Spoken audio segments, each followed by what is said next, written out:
Hey there, YouTube. It's politichick. I figured that it was about time I did a blog about the midterm elections coming up. I would not be living up to my name if I did not get this blog out, so I'm trying to put aside everything else. I think that these elections are absolutely critical to the future direction of the United States. We have to decide what kind of country we want to be. I thought about the question of the future direction of our country on a recent trip of mine. I've already blogged a little bit about the trip that I took to Atlanta in September, but before that trip I went to Washington, D.C. I was in Washington to participate in a town hall meeting put on by the Discovery Channel and hosted by Ted Koppel. The topic of the town hall was security and civil liberties and how to balance the two. There were various panelists. There was Tom Ridge was there, Anthony Zinni, Ted Olson, Christopher Shays, and then there were also people from various organizations, Anthony Romero from the American Civil Liberties Union, all kinds of people representing various organizations. I had been invited to participate as a member of a September 11th family. There were several other family members who also attended to weigh in and give our thoughts on the topic. Now, before everybody gets mad at me for not saying in advance that I was going to be on television, the reason I didn't tell all of you was because I wasn't sure on this live broadcast whether I was going to have any opportunity to speak. And it turns out that it was a good thing that I hadn't said anything to all of you, because what you would have seen was me sitting there taking notes and preparing to speak, but never having an opportunity to do so. It's a long story, but it just didn't work out. The broadcast went out live on September 10th, and I flew in on the 9th because I wanted to spend the day of the 10th, prior to the broadcast was in the evening. I wanted to spend the daytime of the 10th preparing for what I would want to say and really thinking about the issues of security and civil liberties. I thought that the best way for me to prepare would be to just go to the mall in Washington, and by the mall I don't mean, where they have Nordstrom. I mean the mall with the Washington Monument and the Lincoln Memorial, etc. I started out at the Washington Monument. From there I could see the Capitol, the seat of the U.S. Congress, and the White House. The framers of the Constitution knew that a separation of powers was critical to liberty. They made it clear in the Constitution that each branch had its responsibilities, including oversight of the other branches. I thought about the key principles they outlined in the Constitution, and about how brave servicemen and women have fought to defend and preserve them.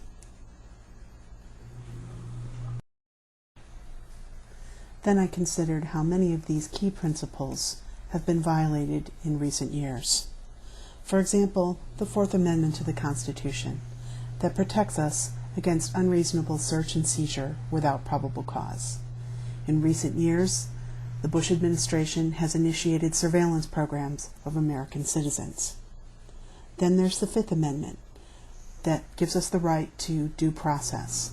There are American citizens who are jailed who have not been given the opportunity to have a speedy public trial and have not been given due process of law. The Sixth Amendment, again, is about speedy trials. And the Sixth Amendment applies also to non-citizens.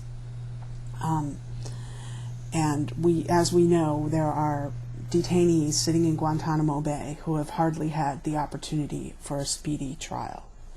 The Seventh Amendment is about trial by jury. Again, there are citizens who have been deprived of this right. The Eighth Amendment, cruel and unusual punishment. There's ample evidence that the United States has engaged in cruel and unusual punishment or has rendered detainees to locations where they will be subject to cruel and unusual punishment. There are principles like Article 6 of the Constitution that talks about adherence to international treaties and agreements. This applies to things such as the UN Charter and the Geneva Conventions, agreements that have been violated in recent years. Then there is the influence of the Magna Carta on the U.S. Constitution. These are rights that go back all the way to the 1200s. And the key principle outlined in the Magna Carta was the concept that nobody, not even the king, is above the law. In recent years, we've had an administration where the president thinks that he can do anything he wants. This is extremely dangerous. And as citizens of the United States, we have a responsibility too.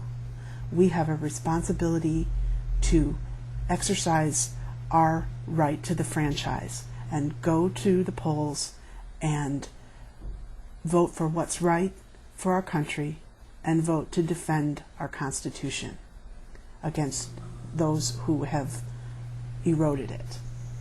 This is a responsibility that we have as citizens, just as the presidency has its responsibilities, the Congress has its, and the Supreme Court has its responsibilities. We are responsible as well.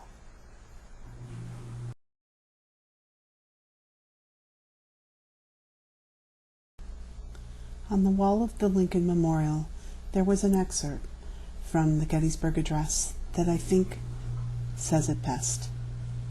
It said, "From these honored dead, we take increased devotion to that cause for which they gave the last full measure of devotion, that we highly resolve that these dead shall not have died in vain, that this nation, under God, shall have a new birth of freedom, and that government of the people, by the people, and for the people, shall not perish from this earth."